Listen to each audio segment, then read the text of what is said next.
Pirmās dienas jūrā bija siltas un saulainas. Kuģis Rangūna bija ļoti labs un ātri gāja uz priekšu. Paspartū bija ļoti pārsteigts par savu saimnieku. Phileas Foggs joprojām brokastīs ēda putru un dzēra tēju, joprojām cēlās vienā laikā, joprojām lasīja avīzes. Taču kaut kas bija citādi nekā agrāk. Tagad Phileas Foggs daudz laika pavadīja ar Audu. Viņi daudz sarunājās, daudz pastaigājās, daudz smējās. Paspartū bija pārliecināts, ka vismaz vienam no viņiem ir romantiskas jūtas. Bet ko darīja policists Fiks? Nevar teikt, ka viņš izbaudīja ceļu, drīzāk otrādi.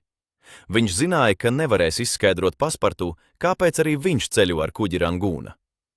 Fiks neizgāja no kajītes un visu laiku domāja, kā aizkavēt Phileasu Foggu Hongkongā līdz apcietināšanas ordera saņemšanai.